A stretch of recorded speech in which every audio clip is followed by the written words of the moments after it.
तो नमस्कार दोस्तों, सभी का दिल से स्वागत है। आप सभी के लिए एक और फैकल्टी की व्यवस्था अब हमने कर दी है। गुरुज आश्रम के जो बेहतरीन फैकल्टीज़ आपके लिए काम कर रही हैं। ऑनलाइन अथक प्रयास हो रहा है। लॉकडाउन की वजह से जो आपकी क्लासेस रुक गई थी उनको हम अब बहुत ही मिनिमल रेट में आप तक पहुंचाने की कोशिश कर रहे हैं।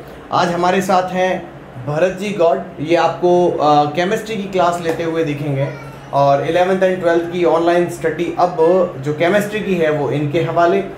फिक्र करने की कोई ज़रूरत नहीं है। किसी प्रकार का कोई डाउट होता है भरत जी से आप आराम से पूछ सकते हैं। आज भरत जी शायद हो सकता है आपके सामने आपके केमिस्ट्री सब्जेक्ट की डेफिनेशन को रखें। केमिस्ट्री क्या है, केमिस्ट्री का सिलेबस क्या है। थोड़ी सी हिचकिचाहट हो सकती है, तो फिक्र करने की ज़रूरत नहीं है। ये तो धीरे धीरे बिल्कुल ही क्लीन हो जाएगा। हालांकि भरत जी को बहुत ज़्यादा एक्सपीरियंस है पढ़ाने का, तो टेंशन की ज़रूरत नहीं है। ठीक है, अभी अभी हमारी फैमिली में जुड़े हैं और अभी फैमिली के बारे में आपको बहुत कुछ बताएंगे जो इनके मन में है। ठीक है, तो उम्मीद करता हूँ कि आपका सपोर्ट रहेगा और आपका सपोर्ट रहेगा तो सब कुछ अच्छा होगा। तो चलिए अब भरत जी के साथ मिलकर आप केमिस्ट्री पढ़िए। मैं लेता हूँ स्टेज से विदा और बता देता हूँ बहुत एक्सपीरियंस फैकल्टी है, कोई डरने की ज़रूरत नहीं। तो अब भरत जी आपके साथ पूरे परिवार की डिटेल देंगे, सिलेबस का डिस्कशन करेंगे, केमिस्ट्री सब्जेक्ट कहाँ से बना वो आपको बताएंगे। आज सुने इन्हें, समझे इन्हें और उसके बाद हमारे ऑनलाइन स्टडी पर इनके साथ परमानेंट जुड़ जाएं। So good luck sir. Hello guys, मैं भरत गौड़ गुरु आश्रम के स्टडी ऑनलाइन प्लेटफॉर्म पर आपका हार्दिक स्वागत है। मैं आपको केमिस्ट्री पढ़ाने जा रहा हूँ। सबसे पहले अपन बात करते हैं फादर ऑफ केमिस्ट्री लेवासियों को माना जाता है और मदर से अपन का कोई मतलब नहीं होता। सिर्फ फादर ही होते हैं किसी भी चीज़ के लिए। यहाँ पर साइंटिफिक सिर्फ फादर होता है, माता को कोई भी उजागर या उसका खोज करता नहीं होता। ओनली फॉर एक ही पर्सन का योगदान होता है टॉपिक्स में। ठीक है, अब अपन बात करने जा रहे हैं फिजिकल केमिस्ट्री 12th क्लास की चैप्टर की स्टार्ट करेंगे। तो सबसे पहले अपन स्टार्ट करने जा रहे हैं चैप्टर विलियन सॉल्यूशंस।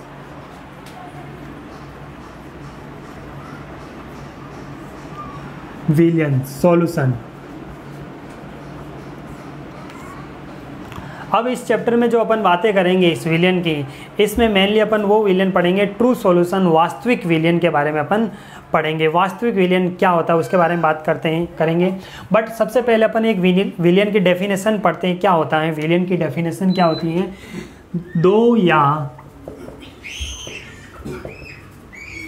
दो से अधिक पदार्थों का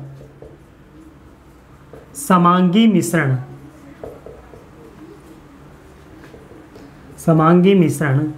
विलियन कहलाता है। ये होगी अपनी डेफिनेशन। फिर अपन बात करते हैं कि ट्रू सॉल्यूशन, वास्तविक विलियन क्या होता है उसके बारे में अपन बात कर लेते हैं। वास्तविक विलियन अपन इस चैप्टर में जो पढ़ेंगे मेनली वास्तविक विलियन पढ़ेंगे, ट्रू सॉल्यूशन। वास्तविक विलियन क्या होता है? जिसमें विलियन के मेनली दो भाग होते हैं, विलायक और विलेय। जो विलायक में जो विलेय मिलाया जाता है अगर कंप्लीटली डिसॉल्व हो जाता है या मिश्रित हो जाता है, कंप्लीटली एक इक्वल रूप से क्या होता है डिस्ट्रीब्यूट हो जाता है, वो हमारे लिए क्या होता है एक समांगी या वास्तविक विलियन होता है। जैसे अपन ने शिकंजी बनाई होगी तो उसमें क्या डाला जाता है, पानी और चीनी डाली जाती है और नींबू का रस डाला जाता है। तो उस शिकंजी जो बनाते हैं उसमें चीनी जो डालते हैं वो कम्प्लीटली क्या हो जाती है, डिसॉल्व हो जाती है। तो उस टाइप का जो विलियन जो होता है वो क्या होता है, हमारा वास्तविक विलियन होता है। क्या होता है, हमारा ट्रू सॉल्यूशन होता है। फिर एक चीज़ और है समांगी होमोजीनियस शब्द से क्या तात्पर्य होता है? होमोजीनियस शब्द से यह तात्पर्य होता है कि जिस विलियन में विलेट सोल्यूट मिलाया जाता है, जो सोल्यूट अपन उसमें डालते हैं वो एक समान रूप से क्या हो जाए, डिस्ट्रीब्यूट हो जाए, एक समान रूप से क्या हो जाए, डिसॉल्व हो जाए, उसे क्या बोला जाता है, समांगी मिश्रण। जैसे अपन एक बात करते हैं कोल्ड ड्रिंक होती है, उस कोल्ड ड्रिंक में यहाँ कोल्ड ड्रिंक चाहे इस साइड से अपन एक सिप ले, चाहे इस साइड से एक अपन सिप ले, तो समान रूप से क्या आता है, टेस्ट आता है। तो वो होता है हमारे लिए समांगी। अगर किसी विलियन में विलय मिलाने पर कंप्लीटली डिसॉल्व नहीं होता है, वो हमारे लिए क्या होता है, विषमांगी मिश्रण होता है। जैसा इसका एग्जाम्पल अपन देख सकते हैं, अगर पानी में अगर रेत मिला दी जाए, रेत कंप्लीटली डिसॉल्व नहीं होती है, लगभग इनकम्प्लीट डिसॉल्व होती है, तो वो हमारे लिए विलयन जो होता है वो होता है विषमांगी। और उस टाइप के विलयन को अपन क्या बोला जाता है, निलंबन बोला जाता है, सस्पेंशन, निलंबन बोला जाता है। इसी टॉपिक के बारे में अपन सरफेस केमिस्ट्री में अपन पढ़ेंगे। फिर आगे अपन बात करते हैं विलयन क्या कहलाता है। विलयन क्या होता है, दो या दो से अधिक पदार्थों का समांगी मिश्रण विलयन कहलाता है। विलयन के मेनली कितने पार्ट होते हैं, 2 पार्ट होते हैं। तो विलयन के 2 पार्ट होते हैं, कौन कौन से, एक होता है विलायक और एक होता है विलेय, सॉल्वेंट और एक होता है सॉल्यूट। ठीक है, अब अपन विलायक की बात कर लेते हैं। विलयन का वह भाग जिसमें क्या होता है, ज़्यादा मात्रा में प्रेजेंट होता है, क्या होता है, ज़्यादा मात्रा में पाया जाता है, वो हमारे लिए क्या होता है, हमारे लिए विलायक होता है। क्या होता है, बिगर क्वांटिटी होती है, ज़्यादा मात्रा में उपस्थित। ठीक है, वो हमारे लिए क्या होता है, विलायक। और जो विलायक जो होता है मेनली क्या काम करता है, इसका काम जो होता है वो होता है घोलता है। क्या करता है, घोलता है। तो इसका एग्जाम्पल ले ले, अगर मैं ले लूँ पानी, वाटर, क्या वाटर ऑब्वियसली क्या करता है, घोलता है। और वाटर को जनरली क्या माना जाता है, यूनिवर्सल सॉल्वेंट माना जाता है। क्या माना जाता है, सार्वत्रिक विलायक। पानी को क्या माना गया है, सार्वत्रिक विलायक, यूनिवर्सल सॉल्वेंट। फिर अपन बात करते हैं कि विलेय क्या होता है। विलेय क्या होता है, विलयन का वह भाग क्या होता है, जनरली कम मात्रा में प्रेजेंट होता है। क्या होता है, स्मॉलर क्वांटिटी, कम मात्रा में उपस्थित होता है। फिर ये कार्य क्या करता है, ये घुलता है। क्या करता है, ये घुलता है। एग्जाम्पल ले लेते हैं, चीनी भी ले सकते हैं या फिर क्या ले सकते हैं, नमक, साल्ट भी ले सकते हैं। ठीक है, तो ये क्या इसको कहते हैं, घुलता है, घुलता है। और एग्जाम्पल ले लेते हैं, चीनी ले सकते, चीनी घुलती है, और ये नमक। ठीक है, अगर इन दोनों का मिक्स कर दी जाए, इन दोनों को पानी को और चीनी को मिक्स कर दी जाए, तो हमारे लिए क्या बनता है, विलयन बनता है, जिसको अपन अपनी भाषा में क्या बोला जाता है, चाशनी। क्या बोला जाता है, अगर चीनी को मैं मिला देता हूँ पानी में तो क्या बनती है, चाशनी। और चाशनी हमारे लिए क्या कहलाता है, हमारे लिए विलयन कहलाता है। और जो वो विलयन जो चाशनी बनती है वो क्या होती है, वास्तविक विलयन होती है। और वास्तविक विलयन की एक पहचान ये भी होती है कि उसको अपन नग्न आँखों से नहीं देख सकते, अपन डायरेक्ट उस आई कांटेक्ट करके अपन उसको नहीं देख सकते, उसके पार्टिकल को। कब, जब वो चीनी उस पानी में डिजोल्व हो चुकी होती है, तब अपन उसको नग्न आँखों से नहीं देखा जा सकता है। ठीक है भाई, अब अपन बात करते हैं कि जो ये चीज़ एक बार ध्यान रखना कि जो विलायक होता है जनरली जो ज़्यादा, या फिर अपन ये बात करते हैं किसी भी विलयन में या किसी भी सॉल्यूशन में, किसी भी मिश्रण में जो ज़्यादा मात्रा में होता है वो क्या होगा, हमारे लिए विलायक होगा। और जो कम मात्रा में होगा वो क्या होगा हमारे लिए, वो हमारे लिए क्या होगा, विलेय होगा। ठीक है, तो अब एक बात ध्यान रखना कि ज़रूरी नहीं है कि जो सॉलिड होता है वही विलेय होता है और जो लिक्विड होता है वही सॉल्वेंट होता है। ये कतई पॉसिबल नहीं है, इसका उल्टा भी हो सकता है। अगर ये चीज़ ज़्यादा मात्रा में होती जनरली और ये कम मात्रा में होता है, तो अपन जो ज़्यादा मात्रा में होगा जनरली उसे क्या बोला जाएगा, सॉल्वेंट बोला जाएगा। क्या बोला जाएगा उसको, सॉल्वेंट। और जो कम मात्रा में होगा उसको सॉल्यूट बोला जाएगा। जैसे हमारी नेचर में N2+O2 का जो मिश्रण मिलता है, N2+O2 का मिश्रण मिलता है।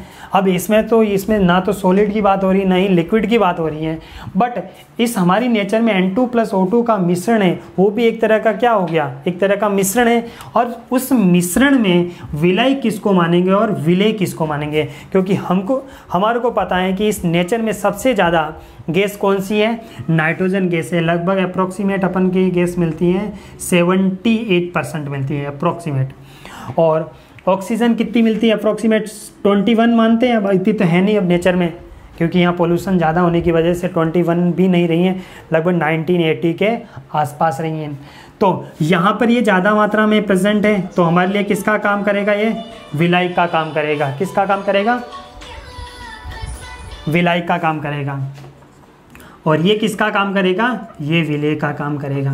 तो इसका मतलब N2 + O2 का जो समांगी मिश्रण होता है वो भी एक तरह का क्या होता है, मिश्रण मतलब विलयन होते हैं। उस विलयन में N2 क्या हो रहा है, विलायक, और O2 क्या हो जाएगी, विलेय हो जाएगी। तो इस टाइप का जो मिश्रण होता है उसको क्या बोला जाता है, गैस का गैस में, या गैस का गैस में विलयन, या गैस का गैस में मिश्रण बोला जाता है। आई बात समझ में। तो ये ध्यान रखना कि जनरली किसी भी कंटेंट में या किसी भी विलयन में जो ज़्यादा मात्रा में होगा वो क्या होगा, विलायक होगा, और जो कम मात्रा में होगा वो क्या होगा, विलेय होगा। ठीक है, हेलो, 15 मिनट फ़ोन करना।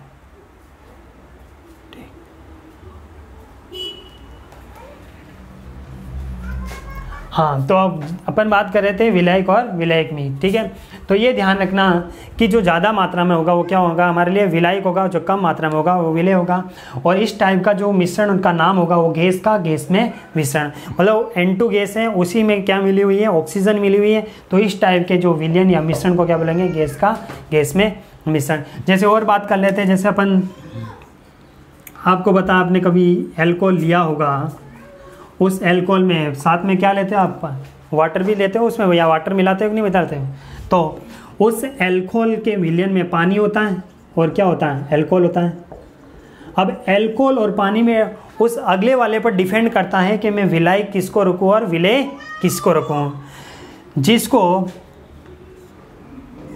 ज़्यादा टल्ली होना होता है तो उसके लिए एल्कोहल क्या हो जाता है, उसके लिए एल्कोहल विलायक हो जाता है। जिसको कम टल्ली होना होता है उसके लिए क्या हो जाएगा, वो उसके लिए क्या हो जाएगा, ये विलायक हो जाएगा। किस कंडीशन में ये, क्योंकि अगर उस एल्कोहल की मात्रा एज़ कम्पेयर टू पानी से ज़्यादा होगी, वो इसके लिए एल्कोहल क्या हो जाएगा, विलायक, और ये क्या हो जाएगा, विलेय। अगर ये ज़्यादा और ये कम है तो ये क्या हो जाएगा, विलायक हो जाएगा। तो ये चीज़ डिपेंड करती है उस अगले वाले लेने के ऊपर वाले पर डिपेंड करती है विलायक किसको रखे हैं। अगर लेने वाला ज़्यादा है तो वो किसको विलायक रखेगा, एल्कोहल को। अगर कम लेने वाला है तो किसको विलायक रखेगा, वो रखेगा वाटर को रखेगा। ठीक है, तो ये हुई अपने विलयन में विलेय का क्या रोल होता है और विलायक का क्या रोल होता है। ठीक है, और विलायक किस कंडीशन में किसी भी चीज़ को विलायक कब बोला जाता है और विलायक कब बोला जाता है। ठीक है, नेक्स्ट अपन बात करते हैं विलयंस के प्रकार, टाइप्स ऑफ सॉल्यूशंस। किसी भी चीज़ का क्लासीफाई किया जाता है, किसी भी चीज़ को क्लासीफाई किया जाता है तो कोई ना कोई बेस होता है। अपन उस किस बेस पर पढ़ते हैं, अपन पढ़ते हैं सांद्रता के आधार पर। किस पर पढ़ते हैं, सांद्रता के आधार पर।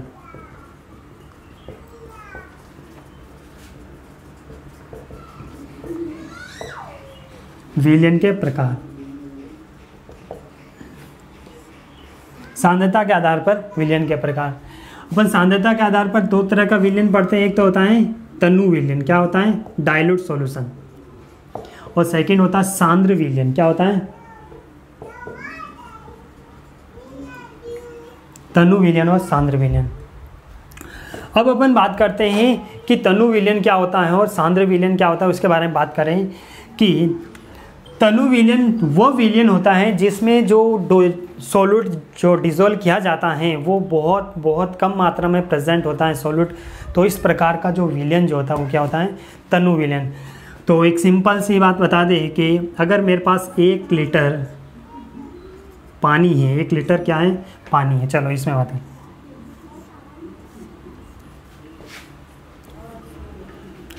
ये भी 1 लीटर वाला कंटेन है और ये भी 1 लीटर वाला कंटेन है। मैं इसमें इस 1 लीटर पानी में मैं 50 ml में मिला देता हूँ अल्कोहल। क्या मिला देता हूँ, सॉरी अल्कोहल नहीं, एसिड मिला दिया, H2SO4 मिला। ठीक है, और इसमें मैं मिला देता हूँ लगभग 300 ml H2SO4 मिला देता हूँ। तो यहाँ पर विलेय क्या है, कम है 50 ml, और यहाँ पर विलेय कितना है 300 ml। तो यहाँ विलेय बहुत कम है, तो ये क्या हो जाएगा हमारे लिए, तनु विलयन। तो तनु विलयन क्या होता है, जिसमें यहाँ तो मैंने ज़्यादा रखी मात्रा, लगभग इसको मैं मान लूँ 10 ml मान सकता हूँ या फिर 20 ml, बहुत कम होती है 10 ml as compared to 1000 ml के कंपैरिजन में। ठीक है, तो इस टाइप का जो सॉल्यूशन होगा वो मेरे लिए क्या होगा, तनु विलयन। और यहाँ पर विलेय की मात्रा क्या है, ज़्यादा है, क्या है, विलय की मात्रा ज़्यादा है। मतलब अपन ऐसे नहीं बोल सकते हैं कि जिसमें विलय की मात्रा विलायक से ज़्यादा होगी वो सांद्र, ऐसा कतई संभव नहीं है। तो अपन ये बोल सकते हैं जिसमें विलय की मात्रा क्या होती है, अधिक, जनरली सामान्यतः अधिक होती है, वो हमारे लिए क्या होता है, सांद्र। और जिसमें विलय की मात्रा बहुत कम होती है वो हमारे लिए क्या होता है, तनु विलयन। जैसे आप लैब में जाते हो, लैब में दिखा होता है एसिड, लिखा होता है कि डाइल्यूट H2SO4, डाइल्यूट HCl या कॉन्सनट्रेट HCl, कॉन्सनट्रेट H2SO4। तो इसका मतलब ये होता है कि अगर सांद्र, इसका मतलब उसमें किसकी कंटेंट ज़्यादा है, उस वाटर में उस एसिड का कंटेंट ज़्यादा है एज़ कम्पेयर टू उस डाइल्यूट सॉल्यूशन के कंपैरिजन में। ठीक है, तो यहाँ पर क्या होता है कि विलय जो होता है विलय बहुत कम मात्रा में होता है किसमें, विलायक में। यहाँ विलय अधिक होता है, मतलब विलायक से अधिक नहीं कह सकते हैं, यहाँ विलय अधिक होता है, उसे क्या बोला जाता है, सांद्र विलयन, जो कि अपन एक एग्जाम्पल के थ्रू अपन समझा सकते हैं। ठीक है, तो ये हो गया अपना विलयन के बारे में इंट्रोडक्शन। नेक्स्ट अपन स्टार्ट करने जा रहे हैं अब, जो विलयन में जो सोल्यूट जो होता है उसकी सांद्रता जो होती है, उस सांद्रता को किस तरह से किस टर्म्स में उसको रिप्रेजेंट किया जाता है, उसकी अपन उस, या बोल सकते हैं उसको किस यूनिट में उसको रिप्रेजेंट किया जाता है, उसको प्रदर्शन किया जाता है, उस यूनिट्स के बारे में अपन पढ़ेंगे। या अपन बोल सकते हैं जो विलयन की सांद्रता जो होती है उसको प्रदर्शित करने की इकाइयाँ। ठीक है, तो नेक्स्ट अपन टॉपिक स्टार्ट करने जा रहे हैं, विलयन की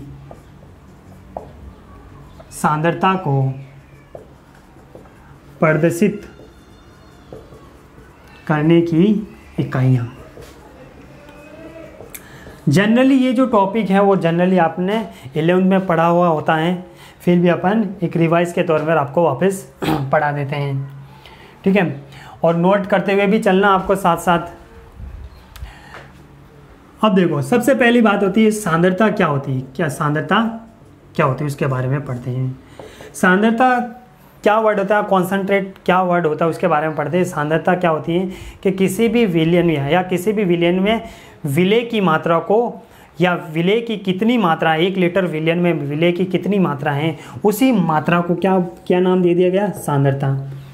या उस सांद्रता को ऐसे रिप्रेजेंट किया जाता है 1 किलोग्राम विलायक में, 1 किलोग्राम विलायक में विलय की कितनी मात्रा है। तो विलय की मात्रा को विलय की मात्रा ना बोलकर अपन क्या बोल सकते हैं, उसकी सांद्रता, क्या बोल सकते हैं, सांद्रता। जैसे अपन शिकंजी लाते हैं तो शिकंजी की सांद्रता क्या है, तो शिकंजी की सांद्रता का तात्पर्य ये हुआ कि उस शिकंजी जो है, उस शिकंजी में चीनी की कितनी मात्रा है उससे रिलेटेड है। ठीक है, तो चीनी की मात्रा नाम ना बोलकर मैं क्या बोल देता हूँ, इस शिकंजी की सांद्रता कितनी है। आई बात समझ में। तो सांद्रता का तात्पर्य होता है कि वो सोल्यूट जो है, वो जो विलयन में जो सोल्यूट है वो कितना प्रेजेंट है, कितना अमाउंट में उसकी मात्रा प्रेजेंट है, उसके बारे में अपन बात करते हैं। तो अपन उसको डिस्ट्रीब्यूट कर देते हैं कि विलयन की सांद्रता जो होती है, सांद्रता को ताप के आधार पर दो प्रकार से पढ़ेंगे। एक तो जो उसकी सांद्रता टेम्परेचर पर डिपेंडेंट होगी और एक टेम्परेचर पर इंडिपेंडेंट होगी। तो अपन 2 टाइप की यूनिट्स पढ़ रहे हैं। पहली ताप पर निर्भरता, डिपेंडेंसी ऑन टेम्परेचर। सेकंड अपन बात करते हैं इंडिपेंडेंट ऑन टेम्परेचर, ताप पर अनिर्भरता। 1 मिनट।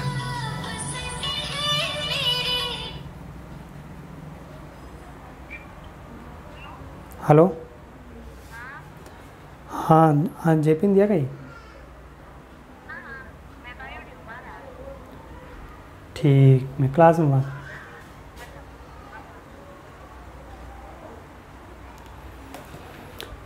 ताप पर निर्भरता और ताप पर अनिर्भरता। ठीक है, तो देखो अब बात करते हैं कि ताप पर निर्भरता और ताप पर अनिर्भरता, टेम्परेचर पर डिपेंडेंट कौन सी सांद्रता होगी, सांद्रता की इकाई होगी, और टेम्परेचर पर इंडिपेंडेंट कौन सी यूनिट्स होगी, उसके बारे में बात करते हैं। अब टेम्परेचर पर डिपेंडेंट उस यूनिट के बारे में बात करते हैं।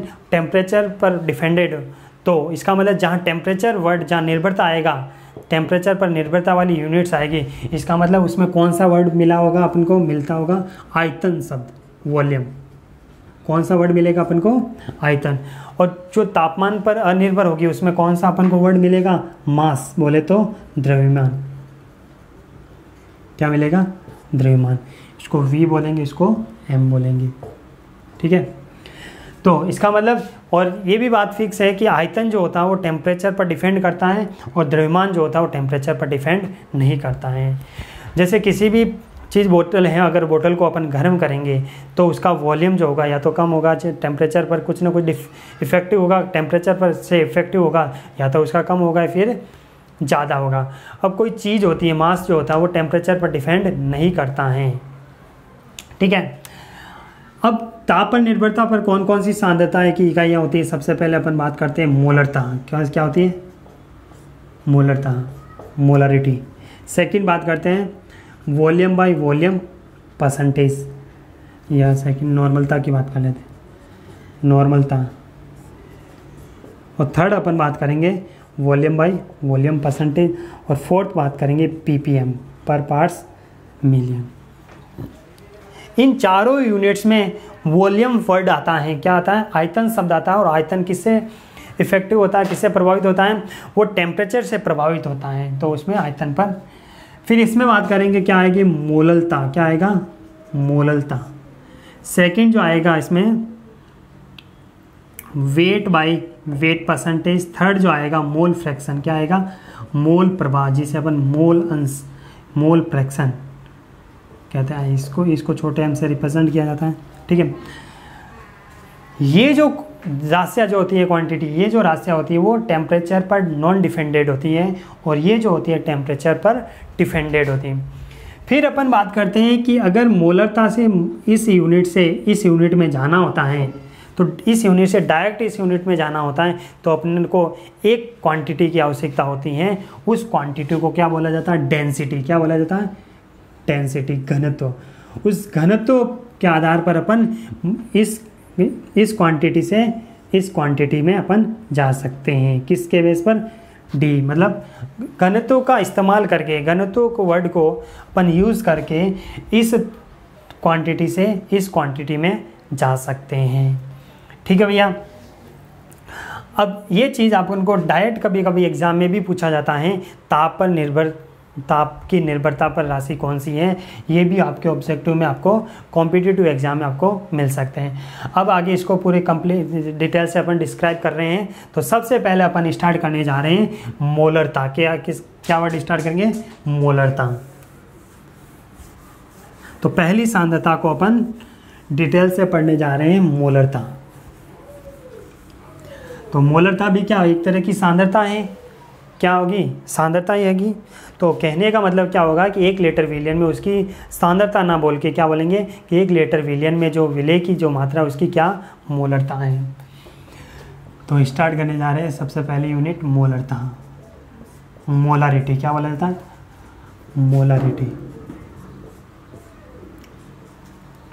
तो मोलारिटी को बड़े एम से रिप्रेजेंट किया जाता है। इसका यूनिट क्या था, मोल पर लीटर। क्या होता है, मोल पर लीटर।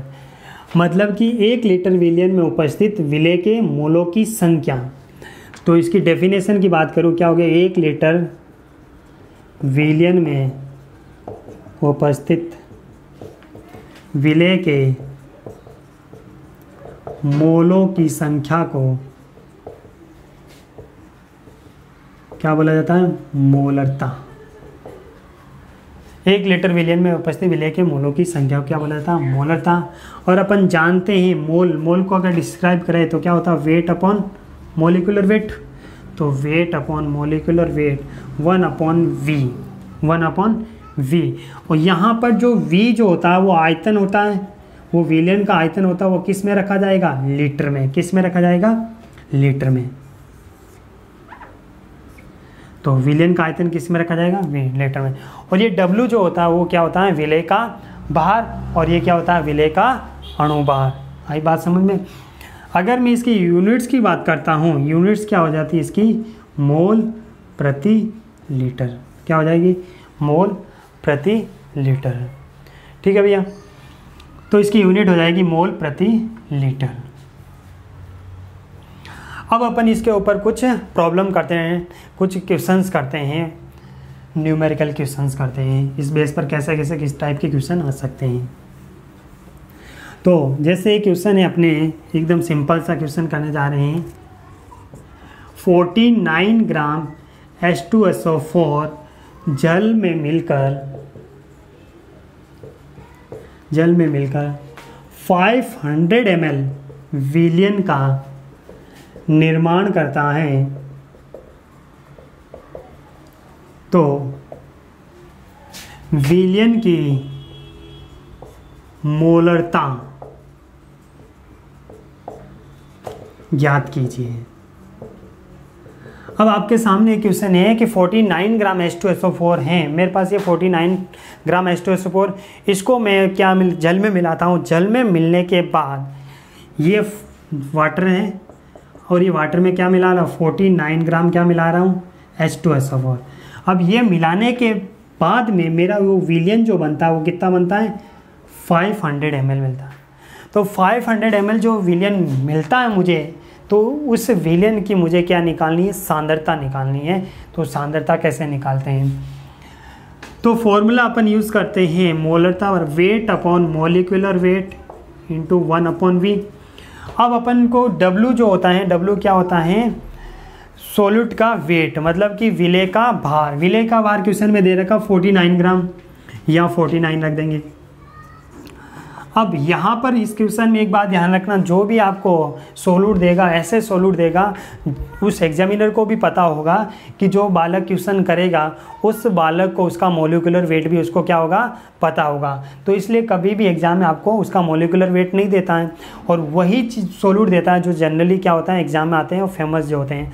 H2SO4 का जो मोलिकुलर वेट होता है वो कितना होता है, 98।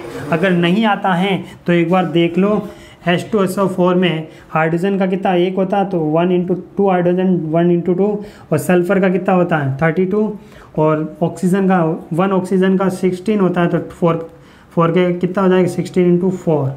तो इसको सम करेंगे टोटल कितना आएगा, 98 आएगा। तो यहाँ पर क्या लिखेंगे, मोलिकुलर वेट 98। अब यहाँ पर वॉल्यूम, अब अपन जनरली एक और गलती क्या करते हैं कि यहाँ पर जो 500 ml होता है वो एज इट इज़ क्या करते हैं, चिपका के आ जाते हैं। यहाँ से 500 रख लिया और करके आ गए। बट अपन को एक यहाँ पर सूचना, यहाँ पर कंप्लीट सूचना नहीं है। यहाँ पर जो वॉल्यूम जो होता है वो किस में रखा जाता है, वो वॉल्यूम किस में रखा जाएगा, लीटर में रखा जाएगा। तो इसीलिए आपको तो वॉल्यूम किस में दे रखा है, ml में दे रखा है। तो लीटर में कन्वर्ट करने के लिए अपन 1000 से अपन क्या कर देंगे, डिवाइड कर देंगे। डिवाइड करेंगे तो ये नीचे वाला 1000 का चला जाएगा, ऊपर चला जाएगा। तब हमारा जो आंसर जो आएगा, जो वॉल्यूम अपन लेंगे वो किस में आ जाएगा, अपना लीटर में आ जाएगा। अब इसको सम करें, 2 टाइम्स कटेगा, ये भी 2 टाइम्स कटेगा, 2 से 2 कटा तो कितना आंसर आया, 1 आंसर आया। अब ये जो 1 आया, बिल्कुल आपका जो प्रोसेस है वो क्वेश्चन करने का तरीका भी सही है, और आप एग्ज़ाम में भी ऐसा करके आते हो तो आपको भी लगता है, आपको भी कॉन्फिडेंस होता है कि मेरा ये जो क्वेश्चन है वो बिल्कुल करेक्ट है। बट आप ये चीज़ आप सूचना देकर नहीं आते हो, तो उसका जो 2 नंबर का जो होता मार्क्स होता है वो आपको कितना नंबर का मिलेगा, आपको 1 नंबर।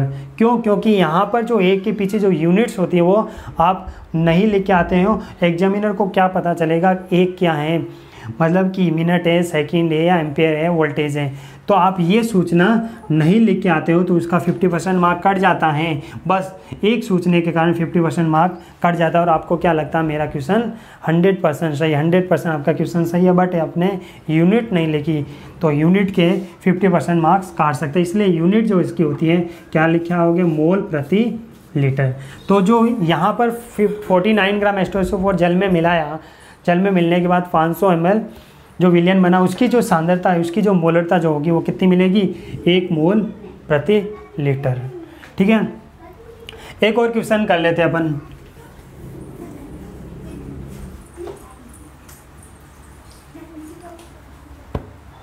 एक करते हैं 92 ग्राम एथिल अल्कोहल, 92 ग्राम एथिल अल्कोहल जल में मिलकर 600 ml, या इसको मैं 2 लीटर विलयन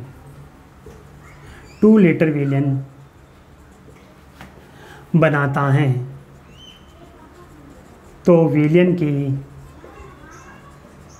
मोलरता ज्ञात करनी है। अब देखो इसमें आपको क्या सीखने को मिलेगा, तो आपको भी बताएं कि विलय क्या है और विलयन क्या है। तो आप बिल्कुल रखे आ जाओगे m बराबर विलय कितना 92, इसका मोलिकुलर वेट एथिल अल्कोहल, अगर आपको नहीं पता है, अगर आपको फॉर्मूला पता है तो आप निकाल सकते हैं। एथिल अल्कोहल का फॉर्मूला C2H5OH, इसका कितना 12 × 2 प्लस इसका कितना 5 और ऑक्सीजन का 16, इसका 1 हो जाएगा। तो ये हो जाएगा 24 16 5 1, ये हो जाएगा आपको 46। तो ये जो 46 आएगा मोलिकुलर वेट आ जाएगा। अब एक गलती आप क्या कर सकते हो कि आपने तो पहले क्वेश्चन के अकॉर्डिंग आपने तो दिमाग में फिट कर लिया कि यहाँ पर जो वॉल्यूम जो आयतन देता है वो ml में देगा, और हमारे मास्टर ने क्या बोला था कि जो आयतन जो लीटर में देगा, जो आयतन ml में देगा उसको लीटर में कन्वर्ट करके आए। तो आप ध्यान नहीं रखोगे, आप 2 क्या करके 1000 करके आ जाओगे, जबकि ये चीज़ गलत है। जबकि ऑलरेडी आपको किस में दे रखी है, ये जो विलयन का जो आयतन किस में दे रखा, लीटर में दे रखा है। तो अपन को कुछ भी करेक्शन नहीं करना है, अपन को direct as it is litre का लीटर में ही रखना है। ठीक है ना भैया, ये चीज़ ध्यान रखना कि पहले वाली जो क्वेश्चन में जो इन्फॉर्मेशन थी वो मैंने किस में रखी थी, ml में, और सेकंड क्वेश्चन में जो मैंने जो विलयन का जो आयतन जो रखा था वो कौन सी इन्फॉर्मेशन में रखा था, वो लीटर में रखना है। तो अपन को क्वेश्चन को भी ध्यान से पढ़कर उसको सॉल्व करना है। ऐसे नहीं कि अपन जल्दी में हड़बड़ी में अपन आते हुए क्वेश्चन को भी अपन गलत करके आ जाए, ऐसा नहीं करना। और ये बिल्कुल सिंपल क्वेश्चन होते हैं। तो अपन क्या करेंगे 92/46 × 1/2 अपन 1/2 जो 2 है वो अपन को ऑलरेडी लीटर में दे रखा है, तो लीटर में कन्वर्ट करने की ज़रूरत नहीं है। तो अपन इसको डिवाइड करते हैं 2 टाइम्स इन 2 से 2 कटा, तो अब अपना आंसर किस में जाएगा 1 मोल प्रति लीटर। आई बात समझ में। बस क्वेश्चन कुछ भी नहीं है, आपको बस पेशेंस रख के आपको क्वेश्चन को सोल्व करना होता है। बाकी आपको फॉर्मूला आपके सामने होता है दिमाग में फिट, आपको सिर्फ क्या करना है 8 9 की मैथ्स ही करनी है। बस क्वेश्चन को पेशेंस रख के करना और मैथ्स करनी है। ठीक है भैया। अब अपन ये होता है मोलरता, क्या होती है मोल प्रति लीटर। 1 लीटर विलयन में उपस्थित विलय के मोलों की संख्या क्या कहलाती है, मोलरता कहलाती है। अब अपन बात कर लेते हैं कि इस मोलरता पर तापमान का क्या इफेक्ट होता है, तापमान पर क्या इफेक्ट होता है। तो यहाँ पर तापमान बढ़ेगा तो मोलरता घटेगी बढ़ेगी क्या होगी। तो यहाँ देखो, तो तापमान पर क्या इफेक्ट पड़ेगा उसके बारे में बात कर लेते हैं। तो जनरली अपन जानते हैं कि तापमान बढ़ाने पर विलयन का आयतन बढ़ता है, जनरली इस कंटेंट का आयतन बढ़ेगा। तो बताओ तापमान बढ़ेगा तो आयतन बढ़ेगा, आयतन बढ़ेगा तो बताओ ये चीज़ बढ़ेगी तो ये चीज़ क्या होगी, ये चीज़ घटेगी। तो अपन क्या होगा, तो तापमान बढ़ने पर मोलरता क्या होती है, विलयन की मोलरता में क्या आती है, कमी आती है। ये बात ध्यान रखना है।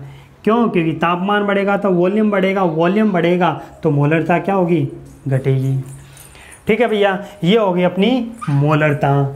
नेक्स्ट अपन स्टार्ट करते हैं next unit volume by volume percentage. Volume by volume percentage.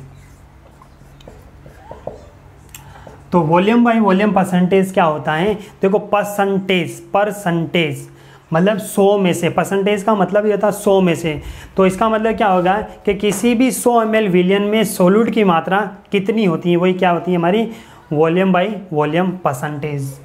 ठीक है। तो 100 ml विलयन जो है मेरे पास, जो भी 100 ml विलयन है उसमें सोल्यूट की कितनी अमाउंट है, वही हमारे लिए क्या हो जाएगा वॉल्यूम बाय वॉल्यूम परसेंटेज।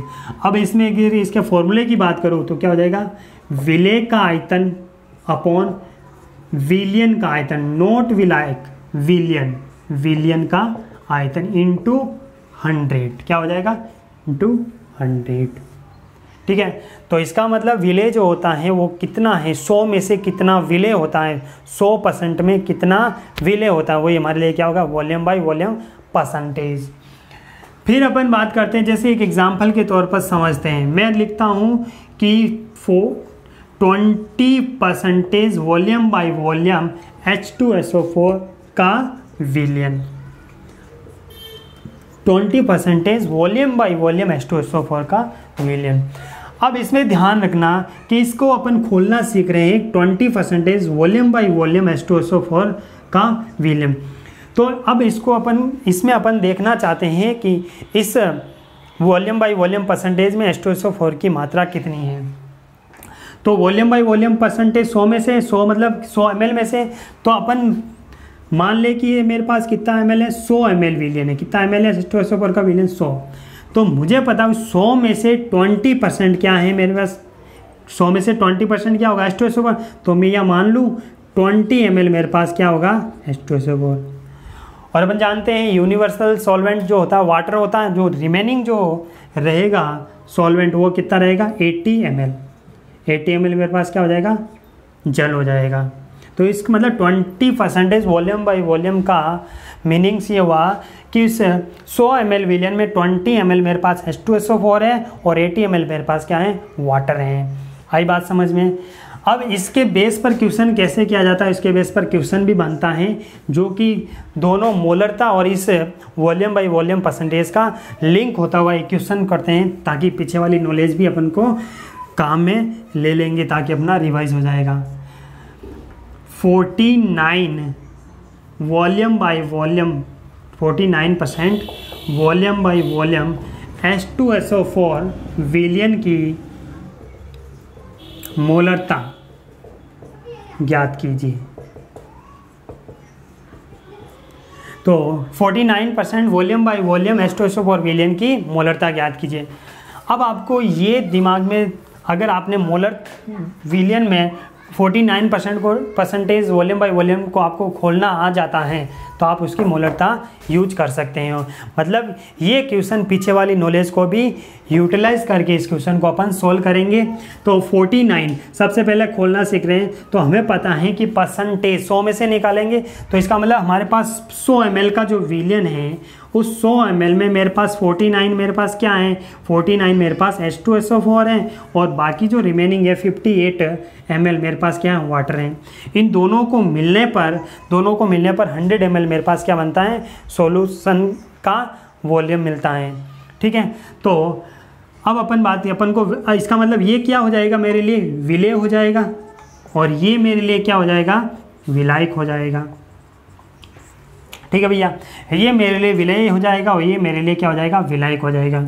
अब मुझे पता है, ये इन्फॉर्मेशन मुझे विलेय मिल गई, और विलेय क्या H2SO4 भी मिल गया, H2SO4 कितना वो भी मिल गया, तो मैं इस क्वेश्चन में इसकी मोलरता निकाल सकता हूँ। तो मोलरता का अपन फॉर्मूला रखें, weight by molecular weight 1/V। V हमेशा किस में रखा जाएगा, ध्यान रखना भी, या लीटर में रखा जाएगा। किस में रखा जाएगा, लीटर में रखा जाएगा। तो बताओ वेट कितना दे रखा है इस क्वेश्चन में, वेट ये दे रखा है 49 ग्राम, 49, और मोलिकुलर वेट कितना हो जाएगा 98 इंटू 1/, जो वॉल्यूम जो रखा जाएगा, वॉल्यूम वो किस में रखा जाएगा, यहाँ तो अपन को किस में दे रखा है, ml में, बट इसको किस में रखना है, लीटर में रखना है। तो 1000 से क्या हो जाएगा, डिवाइड हो जाएगा, ये 2 टाइम्स कट जाएगा, ये भी 2 टाइम्स 0 कट जाएगा।